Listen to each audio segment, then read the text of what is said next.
तो hello friends, मैं आ चुका हूँ वापस अपने नए वीडियो के साथ, जिसका नाम है how to score 140 plus marks in chemistry in just less than 30 days. तो आपने मेरा लास्ट वीडियो देखा ही होगा जिसमें मैंने आपको बताया बायोलॉजी में स्कोर को कैसे एनहेंस करें, इंप्रूव करें। तो इस वीडियो में ये उसका सेकेंड पार्ट है। तो यहाँ पे हम सीखेंगे कि कैसे इनऑर्गेनिक और ऑर्गेनिक केमिस्ट्री को इंक्रीज करें, उनके मार्क्स इंक्रीज करें। और जो अगला लेक्चर आएगा उसमें हम सीखेंगे कैसे फिजिकल केमिस्ट्री और फिजिक्स के मार्क्स को थोड़ा ऊपर लेके जाए, हमारा जो मार्क्स आ रहा है उससे कुछ मार्क्स हम इंप्रूव कर पाए। तो उसके लिए ये वीडियो आप देखते रहिए। मेरा नाम है अथर्व और आप देख रहे हैं मेरा चैनल सरल नीट। तो चलिए हम ये वीडियो स्टार्ट। केमिस्ट्री केमिस्ट्री एक अलग सा सब्जेक्ट है, लेकिन उसमें भी तीन अलग अलग सब्जेक्ट है। कौन से सब्जेक्ट है? एक होता है फिजिकल केमिस्ट्री, एक इनऑर्गेनिक केमिस्ट्री और तीसरा ऑर्गेनिक केमिस्ट्री। ठीक है, तो ऑर्गेनिक केमिस्ट्री में क्या करना है उसके लिए मैं पहले स्टार्ट करता हूँ। ऑर्गेनिक केमिस्ट्री में कैसे मार्क्स इंप्रूव करें। जो बहुत बच्चे गलती करते हैं, मैंने भी की थी, कि हम जीओसी जो 11th में दिया हुआ है उसे हम नेग्लेक्ट कर देते हैं। नेग्लेक्ट करने के बाद क्या होता है, उसका परिणाम जीओसी जो होता है वो होता है बेस हमारे 12th के चैप्टर्स का। तो 12th में जो चैप्टर्स दिए हुए हैं, haloalkanes, haloarenes, phenols, ethers, alcohols, तो उनमें हम हमारा पकड़ नहीं बना पाते। तो उसकी वजह से मार्क्स हम लूज कर देते हैं, बजाय कि हम उन चैप्टर्स में मार्क्स गेन कर सके।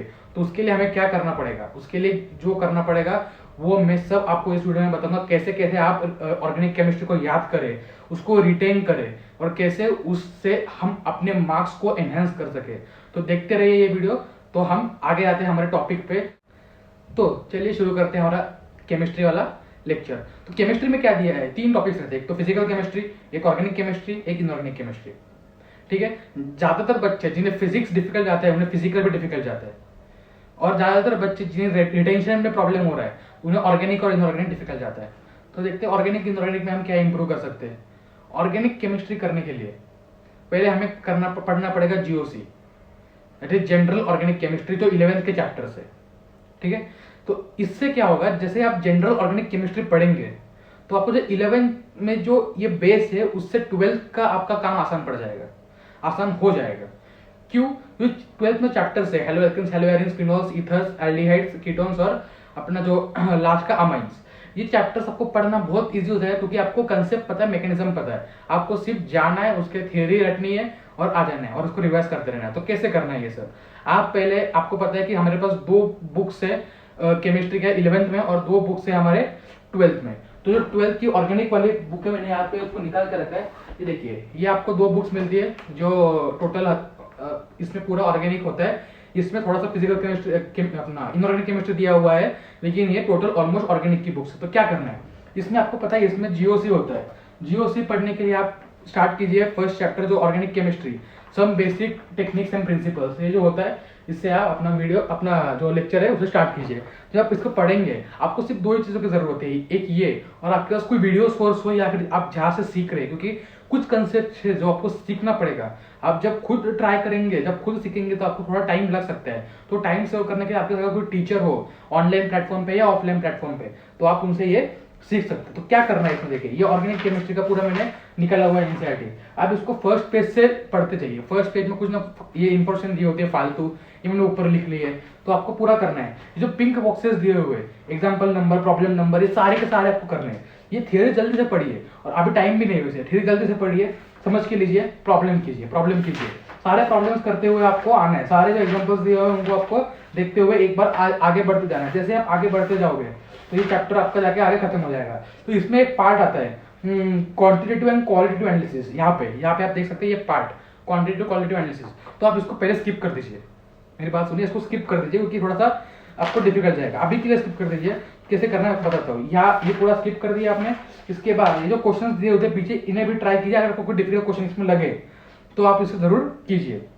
अब क्या कीजिए, इसको अगर आपने ये कर दिया, अब आप क्या कीजिए कि आप अपना जो मॉड्यूल से आपके पास फिर जो क्वेश्चन है, आप एक काम कीजिए, पेपर्स निकालिए। एलियन आकाश के पेपर्स रहते हैं जिसमें जीओसी दिया हो, स्पेसिफिकली जीओसी का जो टेस्ट हुआ हो, माइनर टेस्ट, पार्ट टेस्ट, आप उसे पूरा लगाना, सॉल्व करना चालू कर दीजिए। उसे सॉल्व कीजिए, आपका स्कोर समझेगा आपको कितने मार्क्स आ रहे हैं।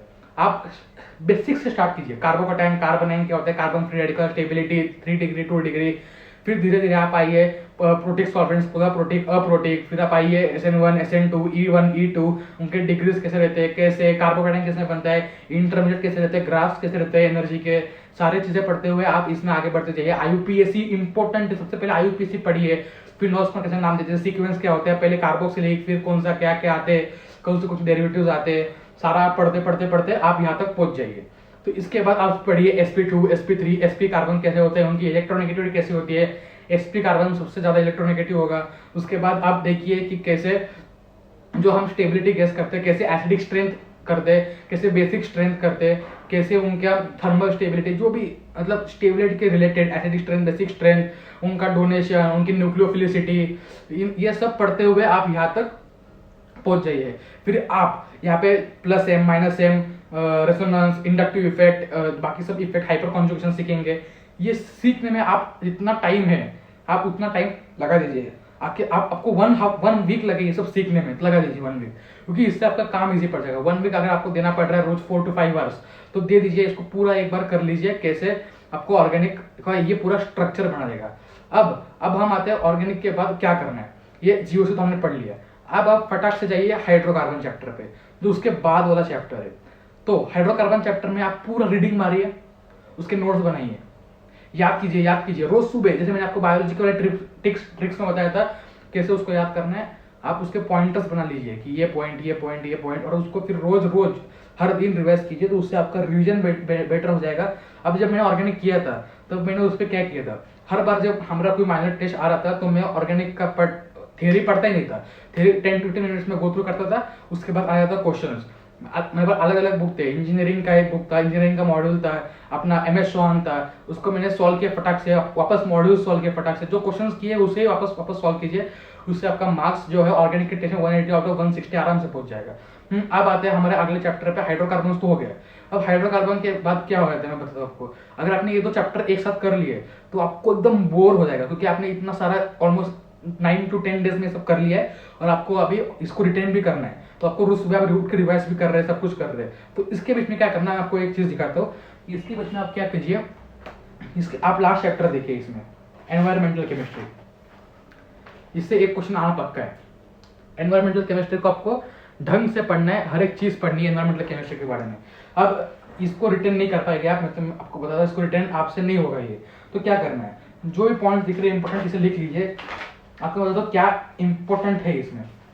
जो दिख रहा है आपको स्मॉग द्वारा जो पार्ट दिख रहा है, स्मॉग को आप पढ़िए, पूरा पढ़िए स्मॉग। उसके जो फोटोकेमिकल स्मॉग है, क्लासिकल स्मॉग, लंडन स्मॉग, वो सारी चीजें याद कीजिए। अब सीधा आप आइए BOD पे। किस पे आ गया, BOD पे। BOD में क्या याद करना है, जो डेटा दिया हुआ है ना, 17 ppm, 5 ppm, ये 6 ppm, 2000 ppm, DO कितना होना चाहिए, ये DO यहाँ से लेके आपको यहाँ तक एक बार रीडिंग मारनी है फर्स्ट वो में, और ये डेटा को याद करने की कोशिश करनी है। अब इसके बाद ये जो दिखा हुआ है फ्लोराइड का concentration, fluoride, lead, sulphate, nitrate, और ये सारे कॉन्सेंट्रेशंस, ये सारे कॉन्सेंट्रेशंस आपको याद होने चाहिए। कुछ भी हो जाए याद कीजिए। मैं 10 बार याद करता हूँ, 10 बार भूलता हूँ, फिर याद करता हूँ। आप थोड़े थोड़े याद होने लग गए। ब्लू वेव सिंड्रोम कौन करता है वो भी याद करना है आपको। उसके बाद हम आते हैं अगले टॉपिक पे। ये करने के बाद आप इसको छोड़ दीजिए। जब फाइनल एग्जाम का डेट आ जाएगी तब हम ढंग से इसको एक बार रीडिंग मार लेंगे। लेकिन ये चीजें तो आपको बेसिक है, ये तो आपको याद होनी चाहिए, कौन से स्मॉग रहते हैं, कौन सा क्या रहता है। अब इसको ये अपना हो गया कंप्लीट। अब तब तक आप रिवाइज कर रहे हैं हाइड्रोकार्बन, जीओसी कंसेप्ट, सारे जीओसी के पोलर प्रोटीन, कैसे हाइड्रोकार्बन में रिएक्शंस थे, वुड्स रिएक्शन, सारे रिएक्शंस आप रिवाइज करते हुए आगे बढ़ रहे हैं। कैसे एरोमेटेशन होता है, कैसे क्या होता है, सारे डिग्रीज, सारे रीजेंट्स याद करते हुए आप अपना सिलेबस आगे बढ़ा रहे हैं। अब ये करने के बाद मैं आपको गारंटी देता हूँ, इससे ऑलमोस्ट 8 to 9 क्वेश्चन आपके नीट में बन जाएंगे। कितने question? 8 to 9 question 8 to 9 days में। अब आते हैं हम अगला केमिस्ट्री पार्ट 2 पे। इसमें क्या करना है देखिए, केमिस्ट्री पार्ट 2 में आप जैसे खोलोगे आपको मिलेगा यहाँ पे फर्स्ट, ऐसा दिख नहीं रहा होगा शायद, hello alkenes and hello arenes. दिख रहा है हेलो एल्किन्स, हेलो एरिन्स, देख लीजिए हेलो एल्किन्स, हेलो एरिन्स। यहाँ पे मैंने कुछ इंफॉर्मेशन लिखी हुई है एक्स्ट्रा, वो इसी आप ये चीज पढ़ना मत भूलना, कभी भी ये चीज पढ़ लेना। फर्स्ट पेज का जो रहता है ये पढ़ लेना, क्योंकि इसमें बहुत सारी चीजें रहती है जो हमें नई यूज करती है। अब देखो मैंने लिखा हुआ है, ये आपको पता भी होगा, हेलोथेन एनेस्थेटिक सर्जरी में यूज होता है। कौन? Halothane. Chlorine, chloramphenicol treatment of typhoid fever करता है। क्लोरोक्विन मलेरिया, फुल्ली फ्लोरिनेटेड जो रहते कंपाउंड्स वो ब्लड सब्स्टिट्यूट से, ये मैं भी भूल जाता हूँ लेकिन इसको रिवाइज करेंगे अपन एग्जाम के पहले, क्योंकि ये सारे पॉइंट जो है एक्स्ट्रा है और ये 5 मार्क्स दे सकते हैं अगर ये आपको एग्जाम के टाइम पे याद हो। ऐसे में आपको ये लिस्ट इंपॉर्टेंट है, लेकिन जब आ गए तो ये आपका रैंक ऊपर ले जाएंगे, इंपॉर्टेंट बन जाएंगे। अब आप इसका नॉमेनक्लेचर आपने वहीं पे सीखा हुआ है, ये कुछ करने की जरूरत नहीं, आपने आपको सीखा है। सारे एग्जाम्पल्स देख लीजिए, सारे जो बॉक्सेस दिए हुए इसे आप ढंग से कर लीजिए। सारे बॉक्सेस करने के बाद अब आप कीजिए, यहाँ पे SN1 SN2 दिया हुआ है, यहाँ से वापस एक बार SN2 SN1 पढ़िए, आपके वापस सारे कंसेप्ट रिवर्स हो जाएंगे। देखिए मैंने यहाँ पे कितने सारे पॉइंट्स लिखे हुए ऊपर नीचे मेरे ऑर्गेनिक के नोटबुक में, ये देखिए SN1 SN2 सारे पॉइंट्स मैंने यहाँ पे लिखे हुए। बेंजाइलिक एल्डिहाइड बेस पर SN1 SN2, SN1 किस पर डिपेंड करता है, SN2 किस पर डिपेंड करता है। ये सारे करने के बाद यहाँ पे जो बॉक्सेस दिए हुए थे वो बॉक्सेस आपको ढंग से करने, और हर एक बॉक्स को ढंग से पढ़ना भी है, क्योंकि क्या होता है ना, ये बॉक्स बहुत इंपॉर्टेंट रहते हैं, क्योंकि इससे कभी कभी क्या होता है, कभी कभी सीधे डायरेक्ट क्वेश्चन पूछ देता है। देखो यहाँ पे नीचे एक बॉक्स दिया हुआ है, बहुत बच्चे इसको स्किप कर देंगे, लेकिन इसमें बहुत सारी इंफॉर्मेशन दी होती है। अब यहाँ पे ये एक एग्जाम्पल दिया हुआ है, दिख रहा है आपको, एग्जाम्पल नंबर जो भी है, एग्जाम्पल नंबर 10 है शायद, हाँ एग्जाम्पल नंबर 10। ये ढंग से पढ़िए इसको, क्योंकि ये पूरा इसमें एक्सप्लेनेशन दिया हुआ है कैसे रेजोनेंस होता है, कैसे रिएक्टिविटी डिसाइड होती है रेजोनेंस से। तो रीजन पढ़िए ढंग से, क्यों रीजन, क्या दिया हुआ है रीजन। अब कुछ एक्सेप्शंस भी दिए हुए हैं, उसको ढंग से पढ़िए, रिएक्टिविटी पढ़िए ढंग से। अब मोस्ट इंपोर्टेंट पार्ट है ये चैप्टर का, ये देखिए यहाँ पे जो कंपाउंड्स दिए हुए, कौन से कंपाउंड्स है वो, मिथाइल CH2Cl2 क्लोरोफॉर्म रहेगा, तो मैंने बताया था आपको लास्ट वीडियो में, नेगेटिव डेविएशन होगा। फिर आप पढ़िए आयोडोफॉर्म के क्या क्या यूजेस है, क्लोरोफॉर्म के क्या क्या यूजेस है, क्लोरोफॉर्म क्या क्या बनाता है, फॉर्जिंग कैसे बनाता है, फिर क्लोरोफॉर्म का कलर क्या होता है, फिर आपका आइए कार्बन टेट्राक्लोराइड में, और लास्ट में जो पार्ट दिया है DDT डाइफिनाइल डाइक्लोरोइथेन, डाइफिनाइल ट्राइक्लोरोइथेन। तो ये जो दिया है डाइफिनाइल ट्राइक्लोरोइथेन DDT, ये जो दिया है इसका स्ट्रक्चर जो दिया है ना, ये प्रीवियस ईयर में आया हुआ है, इसको आपको याद करना है। कैसे याद करें, आप देखिए, एक आप ट्राइक्लोरोइथेन लीजिए CCl3, ठीक है, इस पे आप लगा दीजिए दो क्या होते हैं क्लोरोबेंजीन, वहां से निकाल के आप वहां पे लगा दीजिए क्लोरोबेंजीन, तो आपको मिल जाएगा सीधा CCl3, C ऊपर बेंजीन रिंग, नीचे ClCl, तो आपको मिल जाएगा ये ट्राइक्लोरो, नाम से देखिए DDT डाइक्लोरो डाइफिनाइल ट्राइक्लोरोइथेन। तो ये आपको याद हो जाएगा। समरी भी एक बार पढ़ लीजिए। अब देखिए यहाँ पे जो क्वेश्चंस दिए हुए देखते सकते हैं आप, सारे क्वेश्चंस है कन्वर्शंस के। ये क्वेश्चंस आपको ढंग से करने हैं, प्रिपरेशन करने तो ये क्वेश्चन का ढंग से करना है। ये हमारे सर ने हमको पूरा करवाने को बोला था कि कैसे हर एक क्वेश्चन का आप आंसर लिखिए। ये मेरे बुक में सॉल्व भी है, अगर इसमें आपको कोई प्रॉब्लम हो रहा हो ये क्वेश्चन सॉल्व करने में तो आप मुझे एक बार बता दीजिए। तो इसके बाद हमारा आगे चैप्टर अल्कोहल फिनोल, ये भी सेम वैसे पढ़ना है। कैसे पढ़ना है, कैसे अल्कोहल फिनोल ईथर में आता है, सब कुछ आता है। ये पढ़ते हुए आपको आगे बढ़ना है, सारे बॉक्सेस पढ़ने हैं, सारे बाजू वाला चीज पढ़ना है, और एकदम मार्क करके रख देना है। क्योंकि क्या होता है, अगर भूल भी गए तो एग्जाम से पहले तो आप रिवाइज करोगे, एकदम से 15 डेज पे आ जाएगा, 20 डेज पे आ जाएगा, आप एनसीईआरटी पलटोगे, तो तब आपको ये रिवीजन करने में हेल्प कर देगा कि कितना क्या पढ़ना है। ठीक है, अब जैसे ये हो गया, तो अगला चैप्टर आपका आ जाएगा ये एल्डिहाइड्स कीटोन्स। ये भी मैंने सॉल्व किया है, इसके सारे क्वेश्चन सॉल्व करना, सारे क्वेश्चन। NO2 नाइट्रोबेंजीन क्यों नहीं देगा, फ्रीडल क्राफ्ट रिएक्शन डीएक्टिवेटिंग कर देता है। नाइट्रोबेंजीन के केस में 51% रहता है पैरा प्रोडक्ट, 49% रहता है मेटा, क्योंकि वो डीएक्टिवेट हो जाता है और फिर वो मेटा पे प्रमोट कर देता है। तो कैसे कैसे ये सब पढ़ना है आपको। तो इसके बाद आपको आना है अमाइन चैप्टर में। अमाइन में आप सब कुछ पढ़िए, सब कुछ पढ़ते हुए जाइए आगे। सारे रिएक्शंस, गैब्रियल थायमाइड सिंथेसिस पढ़िए, कार्बोलामाइन रिएक्शंस 1 डिग्री देंगे, हिंसबर्ग रिएजेंट पढ़िए, और लास्ट में तो सबसे इंपॉर्टेंट पार्ट आता है ये डायजोनियम सॉल्ट्स। ये एरोमेटिक सब्स्टिट्यूशन रिएक्शंस होते हैं। तो इसमें कैसा होता है, इलेक्ट्रोफाइल जुड़ जाता है। तो ये बहुत इंपॉर्टेंट रिएक्शंस है डायजोनियम सॉल्ट वाले। आप देख सकते हैं, ये जो मैंने बहुत कम मार्क किया हुआ कलरफुल पेन से, सारे पेंसिल से देख सकते हैं आप यहाँ पे कैसे मैंने बाकी के एक्स्ट्रा रिएक्शंस लिखे हुए हैं। यहाँ पे एक्स्ट्रा रिएक्शन सारे मैंने यहाँ पे डाले हुए जो प्रीवियस ईयर में पूछे। ऑरेंज डाई कौन सा रहता है, फिनॉल क्या बनाता है, फिनॉल का पीएच क्या रहता है, कुछ एक्स्ट्रा पॉइंट्स है। H3PO2 डाला डायजोनियम सॉल्ट पे तो बेंजीन मिल जाएगा, ये एक इंपॉर्टेंट पॉइंट है। अगर वाटर डाला तो फिनॉल मिल जाएगा, ये एक इंपॉर्टेंट पॉइंट है। और फिर मैंने यहाँ पे खुद से एक टेबल बनाया था देख सकते हैं आप नीचे यहाँ पे। अगर आपको ये टेबल चाहिए कि कौन सा रिड्यूसिंग है कौन सा नॉन रिड्यूसिंग, तो मुझे बताइए, आपको मैं इक्वल वाला पीडीएफ जो मैंने बताया था वो और ये टेबल साथ में डिस्क्रिप्शन बॉक्स में दे दूंगा। अगर आपको चाहिए होगा तो आप कमेंट बॉक्स में मुझे बताइए आपको ये चाहिए कि ये टेबल मैंने पूरा लिखा है कौन सा रिड्यूसिंग है, यानी कि मतलब LILS किसको रिड्यूस कर सकता है, कौन किसको क्या क्या रिड्यूस कर सकता है, इससे रिविजन करने में फटाक से रिविजन हो जाता है। तो ये मैंने अपने इस पे बनाया हुआ टेबल है। अब ये 4 चैप्टर कंप्लीट होते ही आपके पास ऑलमोस्ट 13 to 14 क्वेश्चंस का अपने पास ये आ गया है, डोमेन आ गया है। 13 to 14 क्वेश्चंस तो हम कर ही लेंगे। अब क्या बचता है हमारे पास, बचता है biomolecules, polymers, chemistry, everyday life. Biomolecules में क्या करना है, बायोमोलिक्यूल्स को रोज पढ़िए, जब मन करे तब पढ़िए। अगर आपने बायो वाला बायोमोलिक्यूल्स पढ़ा है तो आपको इजी जाएगा, जी जाएगा। अगर आपको रिड्यूसिंग नॉन रिड्यूसिंग, मतलब अगर आपको स्ट्रक्चर दे दिए जाए बड़े बड़े स्ट्रक्चर्स और आपको रिड्यूसिंग नॉन रिड्यूसिंग स्ट्रक्चर्स देखना नहीं आ रहा है, तो आप मुझे कमेंट बॉक्स में बताइए, मैं आपको उसकी भी ट्रिक बता दूंगा कैसे देखते हैं कि रिड्यूसिंग है या नॉन रिड्यूसिंग है।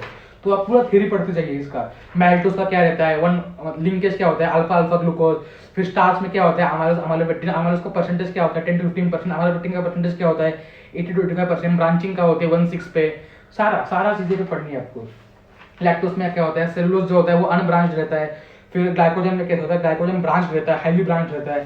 सारी चीजें आपको पढ़ते हो जाना है। फिर यहाँ पे आते हैं इस टेबल पे, जो बायोमोलिक्यूल्स में अमीनो एसिड्स में टेबल दिया हुआ है, देख सकते हैं अमीनो एसिड्स का। इसका मैंने वीडियो बनाया हुआ है, वहाँ पे जाकर आप देख सकते हैं। लेकिन अगर वो वीडियो क्लियर नहीं है तो आप खुद देखिए कैसे इसको पढ़ना है। ग्लाइसिन में जो ग्रुप्स है जो इंपॉर्टेंट है, इसका ट्रिक होता है, मैंने ट्रिक उस वीडियो में बताया हुआ है, PVT टीम हॉल, तो वो ट्रिक वहाँ पे जाके आप देख लीजिए। अब हम आते हैं अगले, इसको याद करना है इस टेबल को जितना हो सके उतना। ज्विटर आयन क्या होता है, ज्विटर आयन का जो आइसोइलेक्ट्रिक पॉइंट रहता है वो क्या होता है, वो आपको एक बार पढ़ना है। अब आते हैं अगले पार्ट पे जो बहुत इंपॉर्टेंट है। ये दिख रहा है आपको, ये टेबल दिया हुआ है विटामिन का, पेज नंबर है ये 426। इस पर टेबल दिया है विटामिन का। विटामिन का टेबल बहुत इंपॉर्टेंट है क्योंकि vitamin A, B1, B2, B6 सारे दिए हुए। विटामिन A में क्या होता है, ज़ीरोथैल्मिया, ये बायो में कुछ ना आया हुआ है कि हार्डनिंग ऑफ कॉर्निया को क्या बोलते हैं, ज़ीरोथैल्मिया। किधर से दिया था ये बोलेंगे बच्चा, आउट ऑफ इंस्टीट्यूट क्वेश्चन था, ये क्वेश्चन इधर दिया हुआ है। अब vitamin B1 thiamine, vitamin B2 riboflavin, B6 pyridoxine, B12 जो होते हैं, C क्या होता है एस्कॉर्बिक एसिड, सारे चीजें याद करनी है। अब ये होने के बाद चैप्टर आपका यहाँ खत्म हो जाएगा। पॉलीमर्स को तो मेरे को पॉलीमर सबको याद हो जाएंगे, मोनोमर सबको याद हो जाएंगे, लिंकेज याद हो जाएगी क्या है, अमाइड है, फाइबर्स है, लेकिन जो यूजेस है वो कैसे याद करें, यूजेस मुझे भी याद नहीं है। सर बताओ तो मुझे एक भी यूज याद नहीं, एक भी नहीं, मतलब अगर टेफ्लॉन पूछ ले, कुछ इजी पूछ ले तो मुझे याद है, नॉन स्टिक के किससे बनाते हैं, या फिर सील टैंक, लुब्रिकेटिंग ऑयल किसके, लुब्रिकेटिंग ऑयल का एक्शन कौन प्रिवेंट करता है, मतलब वो सारी चीजें याद रहती है, बायोडिग्रेडेबल कौन से, लेकिन कुछ चीजें जो यहाँ पे दी हुई है वो याद करनी है। मैं भी इसे रिवाइज करते रहता हूँ कि मुझे भूल ना जाऊँ। ये देखिए यहाँ पे दी हुई है ये सारी चीजें, ये कैमरा फोकस कर रहा होगा तो ये देखिए यहाँ पे चीजें दी हुई है, कौन से आपको याद करने हैं। पॉलीप्रीन, पॉलीस्टाइरीन, PVC के यूज होता है। ग्रिप्टल का एक यूज दिया लैकर्स एंड पेंट्स में, ये आपको याद करना है। बेकलाइट इलेक्ट्रिकल स्विचेस में, कोम्स में यूज होता है, ये आपको याद करना है। नाइलॉन टू नाइलॉन 6 का क्या होता है, नाइलॉन एमिनो कैप्टोरिक एसिड और ग्लाइसिन होता है, तो याद करते हो आपको पढ़ना है। इसके रोज पढ़िए। अगर आप पूरा ऑर्गेनिक छोड़ दें और ये तीनों चैप्टर पढ़ भी लेना तो भी आप बेनिफिटेड रहेंगे, क्योंकि इससे 3 से 4 क्वेश्चन आने ही है। और आपने अगर GOC पढ़ा हुआ है तो आपको 7 to 8 क्वेश्चन ऑर्गेनिक के बन जाने हैं। तो आप पहले इस पे फोकस कीजिए जी, चैप्टर्स पे। केमिस्ट्री एंड लाइफ भी बहुत इंपॉर्टेंट चैप्टर है, सारे ड्रग्स पढ़िए, एंटी हिस्टामिन, एंटी एसिड्स। यहाँ पे एक क्वेश्चन भी दिया हुआ है, why anti histamine and acid work on different receptors, ये पढ़ लेना एक बार। सारे स्ट्रक्चर्स देखने की जरूरत नहीं है, लेकिन मैं आपको बताऊंगा कौन सा स्ट्रक्चर देखने की जरूरत है, जहां जिसके मैंने क्वेश्चंस देखे हुए। ठीक है, ये आपको पढ़ते हुए जाना है सारी चीजें, ये आप सारी चीजें पढ़ते हुए जाएंगे आगे। यहाँ पे एंटीसेप्टिक्स 1% जो होता है वो डिसइंफेक्टेंट होता है, फिनॉल, और जो 0.2% होता है वो एंटीसेप्टिक होता है। ठीक है, अब ये पढ़ते हुए आप जाइए। अगर इसको आपको केमिस्ट्री एवरीडे लाइफ की ट्रिक चाहिए, जो मैं बनाने वाला था लेकिन मैंने बनाई नहीं क्योंकि मुझे लगा कि बाकी इंपॉर्टेंट टॉपिक्स है, तो आप मुझे कमेंट बॉक्स में कमेंट कीजिए कि आपको क्या केमिस्ट्री एवरीडे लाइफ के ट्रिक्स चाहिए या नहीं। तो इसमें सोप्स वाला पार्ट बहुत ही ज्यादा इंपॉर्टेंट है, क्योंकि सोप्स में दिया हुआ है सारी चीजें। सोडियम रोसिनेट, शेविंग सोप्स में क्या होता है, ट्रांसपेरेंट कैसे बनाते हैं सोप्स को, ये यहाँ से पढ़ना है लास्ट तक। ठीक है, कि कैसे, ये लास्ट में तो दिया हुआ है ना,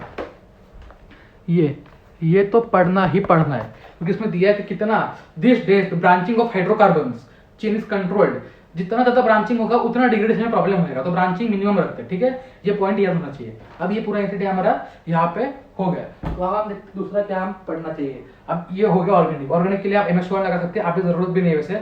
आप पेपर्स कीजिए, बहुत सारे पेपर्स कीजिए, GOC पे पेपर्स कीजिए, हाइड्रोकार्बन पे कीजिए, फिर कंबाइन ऑर्गेनिक पे कीजिए, फिर कंबाइन सिलेबस में देखिए कि कैसे आपसे क्वेश्चन बनते हैं, क्या आपकी अप्रोच है। तो उसके बाद हम आते हैं हमारे इनऑर्गेनिक पे।